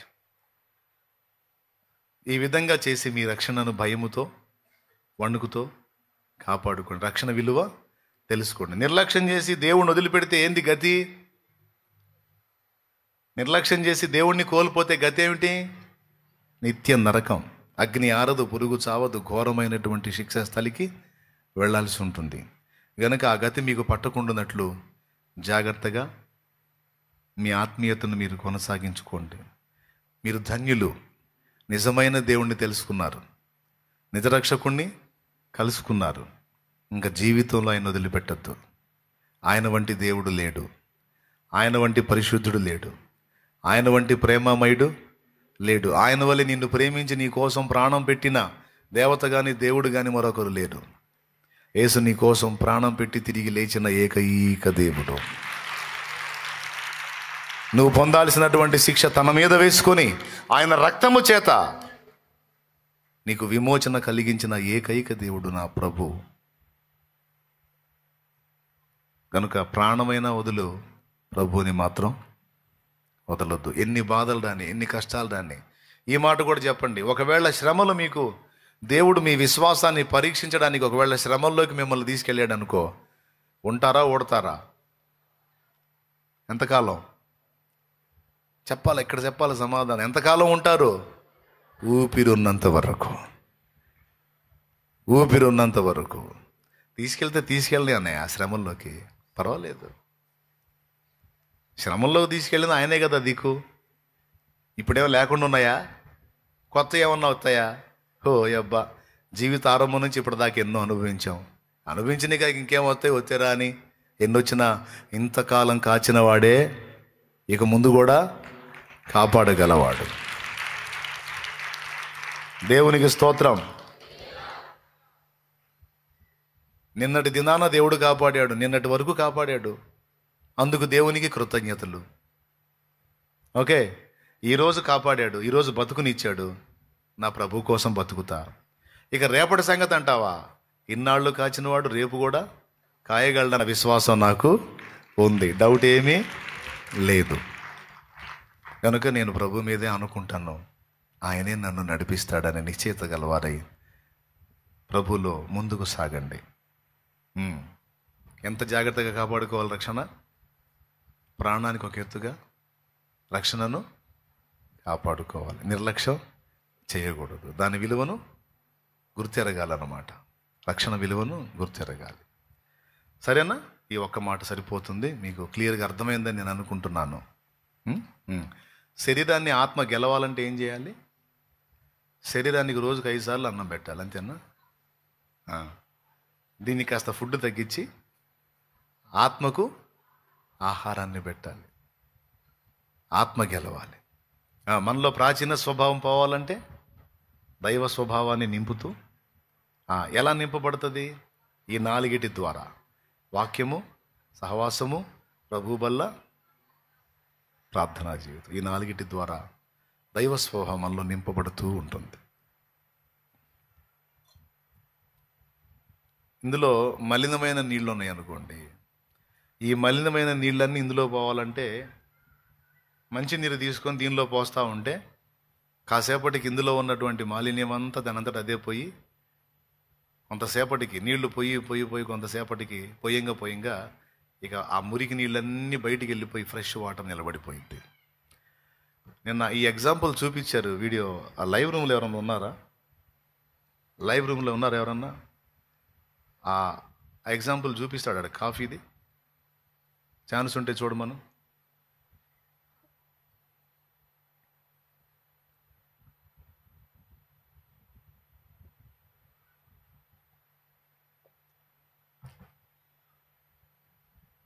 మనలో ఉన్న ప్రాచీన స్వభావాన్ని తొలగించడానికి మనం ఎన్ని తిప్పలు పడ్డా కాదు. మనలో ప్రాచీన స్వభావం పోవాలంటే దైవ స్వభావాన్ని నింపుకుంటూ ఉండాలి. అదొక్కటే మార్గం, ఇంక వేరే మార్గం లేదు. మీకు ఒక ఎగ్జాంపుల్ చూపిద్దామని అనుకుంటున్నాను, మరి వాళ్ళ దగ్గర ఉందో లేదో. ఒక గ్లాసులో కాఫీ కలర్ వాటర్ ఉంటుంది, కాఫీ కలర్ది. నిన్ననో మొన్ననో చూశాను నేను దాన్ని. లైవ్ రూమ్లో ఎవరున్నారు నాన్న?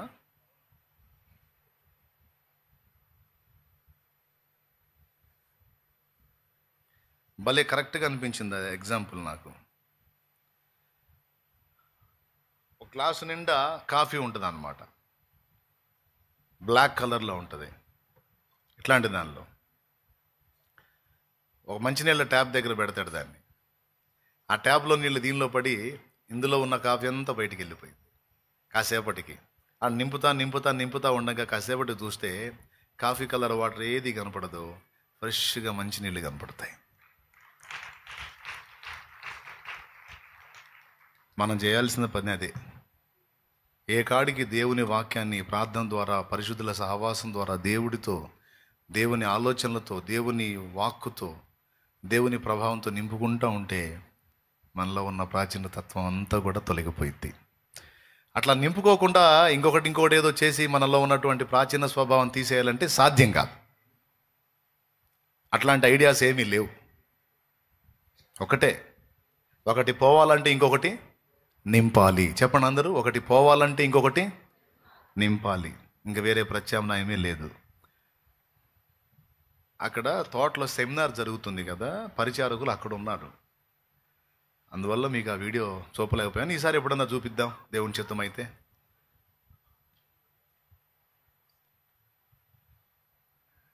వరుసగా చెప్పండి, నేను అడుగుతాను ప్రశ్నలకు సమాధానం. అదిగో చూడండి, అది శభాష్. అది ఆ రంగు నీరు మనలో ఉన్న పాత స్వభావం అనుకోండి, ఆ నింపబడుతుంది దేవ స్వభావం అనుకోండి.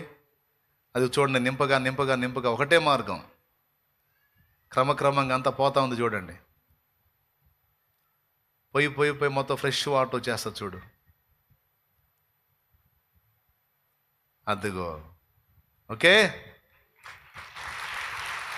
మళ్ళీ ఒకసారి చూపించున్నానా? అది ప్రాచీన స్వభావం.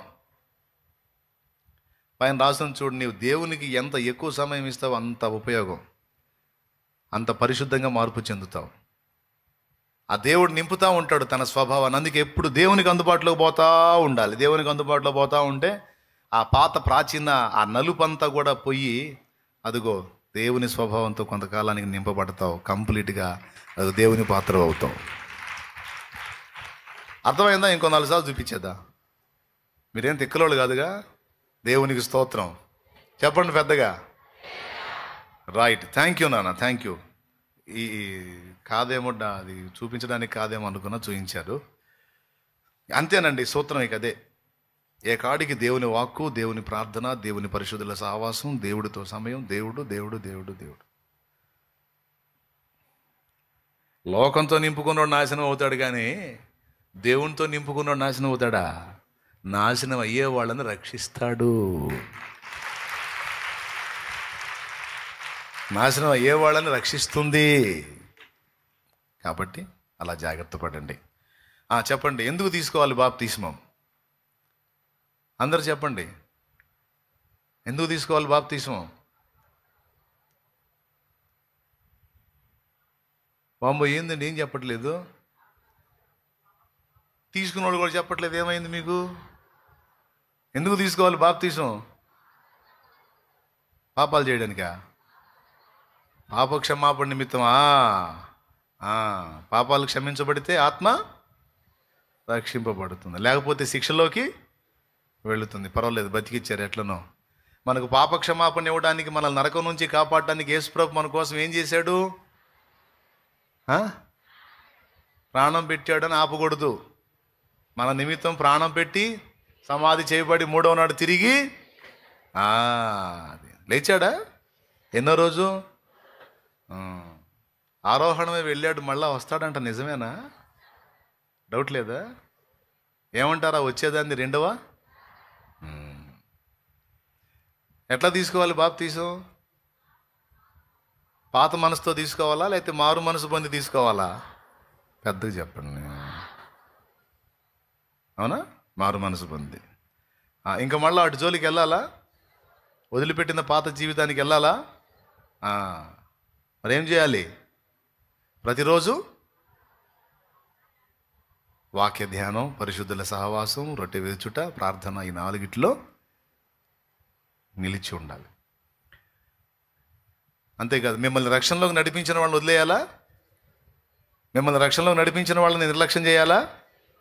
వదిలిపెట్టు. వాళ్ళ సహవాసాన్ని విడనాడకూడదు. వాళ్ళు నీకు ఎంతో ఉపకారం చేశారు.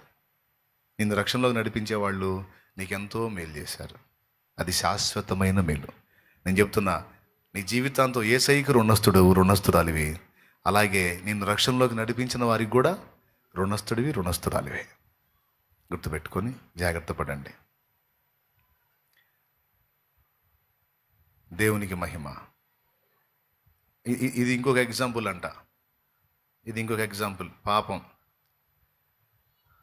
అది నీలోనికి అలా ప్రవేశించింది. ఇది యేసయ్య, ఈ దరిది ఇప్పుడు పట్టుకుంటుంది. ఆయన ఇప్పుడు నీలోనికి వస్తాడు. ఆయన నీలోనికి వచ్చినప్పుడు అదంతా కూడా అది అట్లా నార్మల్ అయిపోయింది. చూడండి, మళ్ళీ యేసయ్యలోకి పాపం ఎంత ప్రవేశించాలని చూసినా దానివల్ల కాదు. యేసయ్యలోకి ప్రవేశించడానికి ట్రై చేసినా, పోసినా సరే పాపం అందులో ఆయనలో ఉండదు.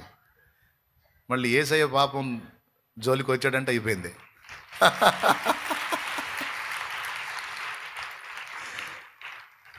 దేవునికి స్తోత్రం కలుగును గాక. యేసయ్యలోనికి పాపం వచ్చి యేసయ్యని పాడు చేసేది లేదు, కానీ యేసయ్య పాపాన్ని నాశనం చేయగలడు. అలాగే పాపిలో ఉన్న పాపాన్ని కూడా యేసయ్య శుద్ధి చేయగలడు. ఎంత మంచి దేవుడు, ఎంత గొప్ప దేవుడు మన దేవుడు. Okay, right. ప్రార్థన చేసుకుందామండి. దైవజనులు ప్రార్థన చేస్తారు, మనకి రక్షణ పొందుదాం. పాట పాడాలా? ప్రార్థన చేసుకున్నాక పాడుకుందాం. ప్రార్థన. స్తోత్రములు, స్తోత్రములు, స్తోత్రములు, స్తోత్రములు నాయన. మహాపరిశుద్ధుడు అయిన తండ్రి, ప్రేమ కలిగిన ప్రభువా, నీకు వందనాలు. మేము ఆశపడి ఎదురు చూసిన రీతిగా మీ దాసుని మా మధ్యలో తీసుకుని వచ్చి మరొక తరుణం ప్రభువా మా అందరితో కూడా మీరు మాట్లాడినందుకు వందనాలు. రక్షణ యొక్క విలువను మాకు తేటపరిచినందుకు కృతజ్ఞతలు. మరి మా జీవిత కాలం నాయన భయముతోనూ వణుకుతోనూ మా సొంత రక్షణ మేము కొనసాగించవలసిన అవసరత ఉన్నదని మాకు తెలియజేసినందుకు వందనాలు చెల్లిస్తున్నాం ప్రభువా. రక్షణ ఎందుకు పొందాలి, పొందేవారు ఎలా పొందాలి, పొందిన తర్వాత ఎలా ఉండాలి అనేటువంటి సంగతులను మాకు బయలుపరిచినందుకు వందనాలు. మరి రక్షణ పొందిన తర్వాత ప్రాముఖ్యంగా 4 విషయాల్లో జాగ్రత్త పడాలని, ఈ 4 విషయాల్లో జాగ్రత్త కలిగిన వారిని దుష్టుడు కూడా ముట్టలేడని తెలియజేసినందుకు వందనాలు. మరి సహవాసమందును, వాక్యము బోధ ఎందును, రొట్టె విరుచుట ఎందును, ప్రార్థన ఎందును ఎడతెగక ఉండినప్పుడు మేము ఆత్మీయతలో నిరంతరం నిలిచి అనేకులను బ్రతికించగలుగుతామని ప్రభు బహు స్పష్టంగా తెలియజేసినందుకు కూడా కృతజ్ఞతలు నాయన. రక్షణ పొందినటువంటి వారు నిరంతరం నీకు అందుబాటులో ఉండుట ద్వారా మాలో ఉన్నటువంటి ప్రభా దుష్ట స్వభావము తొలగించబడి దైవ స్వభావంతో మేము నింపబడుతూ ఉంటామని బహు స్పష్టంగా ప్రభ మా కన్నులకు కట్టినట్లుగా మీరు చూపించినందుకు కూడా మీకు కృతజ్ఞతాస్తుతులు చెల్లిస్తున్నాము నాయన. మరి రక్షణ పొందినటువంటి వారు రక్షణ పొందుకొని నీలో కొనసాగడానికి సహాయం చేయండి. ఇప్పటికే రక్షణ పొందినటువంటి వారు ప్రభా దేవ స్వభావాన్ని ధరించుకొని ఉన్నారు కనుక అంతకంతకు నీకు అందుబాటులో ఉండటం ద్వారా, వాక్యము ద్వారా మా హృదయాన్ని నింపుకొనటం ద్వారా మాలో ఉన్నటువంటి ఆ చెడుతనం అంతా కూడా తొలగించబడి నీ కొరకు ప్రభా శ్రేష్టమైన పాత్రలుగా మేమందరం కూడా వాడబడినట్లుగా సహాయం చేసి మీరు మాత్రమే మహిమ పొందమని, జరగవలసిన బాప్తిస్మ కార్యక్రమాన్ని కూడా ఆశీర్వాదకరంగా మీరు జరిగించి మీ నామానికి మాత్రమే మహిమ పొందండి. వాక్యమిత్రుడి మీద ఆశ్రయం ఇంకను బలపరిచి రాగలిగిన దినాల్లో మీ నామ మహిమ కొరకు ఇంకను వాడుకొని వేలాది ఆత్మలు మీరు పిలిచి రక్షణలోకి నడిపించి నీ నామాన్ని ఘనపరుచుకొని మీ రాజ్య విస్తరణ జరిగించమని సమస్తమైన మహిమను మీకు మాత్రమే ఆరోపిస్తూ యేసుక్రీస్తు సర్వశక్తి కలిగిన నామములో ప్రార్థించి వేడుకొనుచున్నాము తండ్రి, ఆమేన్. ప్రైజ్ ది లార్డ్, హల్లెలూయా. రక్షణ విలువ చెప్పాను, ఎలా కొనసాగించుకోవాలో చెప్పాను, మనలో ఉన్న ప్రాచీన స్వభావం ఎలా తొలగించుకోగలమో చెప్పాను. వీటన్నిటితో పాటు ఇంకొక మాట కూడా చెప్తాను. కొంతమంది బాప్తిస్మాన్ని నిర్లక్ష్యం చేసేవాళ్ళు ఉన్నారు. జాగ్రత్త, ఈ లోకంలో ఉన్నంత వరకే నీకు ఛాన్స్. ఏ క్షణాన లోకాన్ని వదలాలో మనకు తెలియదు, ఎప్పుడు కన్ను మూస్తామో తెలియదు.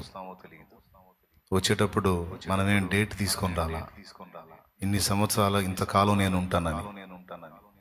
మనం వేసుకున్న వస్త్రానికైనా ఒక 6 నెలల గ్యారెంటీ ఇస్తాడేమో బట్టల షాపు వాడు. ఆ వస్త్రాలు ధరించిన శరీరానికి మాత్రం ముచ్చటగా 3 రోజులు కూడా గ్యారెంటీ లేదు. కాబట్టి యేసయ్య తన ప్రాణం పెట్టి తన రక్తం కార్చి నీకు ఇచ్చినటువంటి అద్భుతమైన అవకాశం, నమ్మి బాప్తిస్మం పొందువాడు రక్షింపబడును, నమ్మని వానికి శిక్ష విధింపబడును అని రాయబడి ఉంది. ఈ మంచి అవకాశాన్ని నువ్వు కోల్పోయావంటే రాబోతున్న నరకాగ్ని తప్పించుకోలేవు.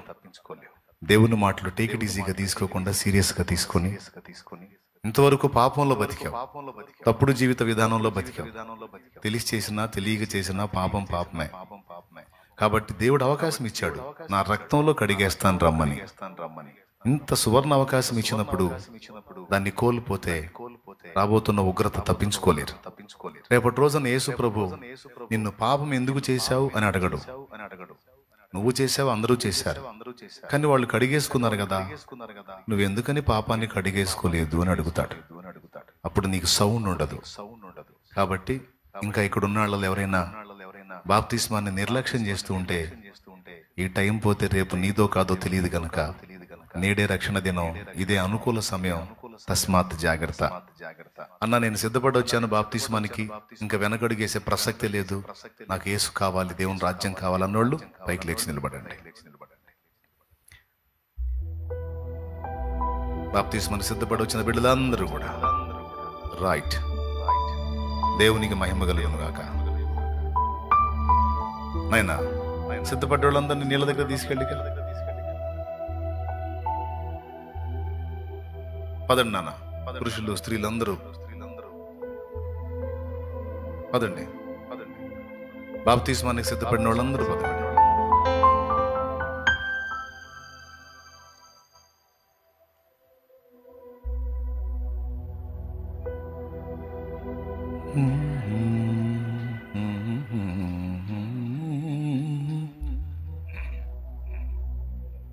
మిగిలిన వాళ్ళు చప్పట్లు కొట్టి దేవుని మహిమ పరుద్దాం. అనేక మంది రక్షణ తీర్మానం చేసుకున్నారు.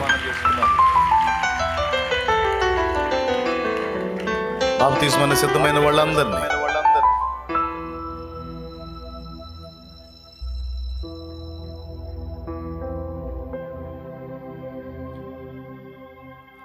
రైట్. మిగిలిన వాళ్ళందరూ పైకి లేచి నిలబడదాం. మిగిలిన వాళ్ళందరూ పైకి లేచి నిలబడదాం. మీ నిమిత్తం దైవజనులు ప్రార్థన చేసి ముగిస్తారు. మీరు వారితో కలిసి ప్రార్థనలు ఏకీభవించండి. నేను వెళ్ళి సిద్ధపడిన ఆత్మలకు బాప్తిసం ఇస్తాను. ఇక మనం టైంని పోగొట్టుకోవద్దు, టైంని సద్వినియోగం చేసుకుందాం. నిలబడ్డ వాళ్ళు అలాగే తలలో వంచి కళ్ళు మూయండి. మీరు ఏ శ్రమలో, సమస్యలో, బాధలో, వేదనలో, ఇరుకులో, ఇబ్బందులు వచ్చారో ఈరోజు ఒక మంచి వాక్యాన్ని దేవుడు మీకు అందించాడు. మీలో ఉన్నటువంటి ప్రాచీన స్వభావాన్ని వెళ్ళగొట్టాలి అంటే దైవ స్వభావంతో నింపబడటం తప్ప వేరే మార్గం లేదని, మీరు కూడా మరి ఆత్మను బలపరుచుకునే విధంగా, శరీరాన్ని కంట్రోల్ చేసుకునే విధంగా సిద్ధపడాలని, ప్రభు వచ్చేంత వరకు మీ రక్షణను కొనసాగించుకోవాలని బోధించబడ్డారు. మీ ఆత్మ విషయమే కాదు, శరీర సంబంధంగా మీరు ఎదుర్కొంటున్న శ్రమల విషయమై కూడా మీకోసం దైవజనులు ప్రార్థిస్తారు. మీరు ప్రార్థనలు ఏకీభవించినట్లు తలలు వంచి కళ్ళు మూయండి. తప్పకుండా మీ బలహీనతలు, మీ కుటుంబంలో వ్యక్తుల బలహీనతలు, మీరు ఎదుర్కొంటున్న శారీరక, మానసిక, ఆత్మీయ సమస్యల నుంచి విడుదల కొరకు దైవజనులు ప్రార్థన చేస్తారు. వారి ప్రార్థన వింటాడు. దేవుని సమాధానం తప్పకుండా నీకు లభిస్తుంది. తర్వాత నువ్వే సాక్ష్యం ఇస్తావు. ప్రార్థనలు చేద్దాం, ప్రార్థన చేద్దాం. లైవ్లో ఉన్నవాళ్ళు, జూమ్లో కనిపిస్తున్న వాళ్ళందరూ కూడా ప్రేయర్లు ఏకీభవించండి. ఈ ప్రార్థన తర్వాత మనం ముగింపులోకి వెళదాం. దైవాశీస్సులు. స్తోత్రం, స్తోత్రం, స్తోత్రం, స్తోత్రం, స్తోత్రం, స్తోత్రం, స్తోత్రం, స్తోత్రం. మహాపరిశుద్ధుడు అయిన మా తండ్రి, మహాగణుడకు దేవా, నీకు వందనాలు, స్తోత్రాలు ప్రభా.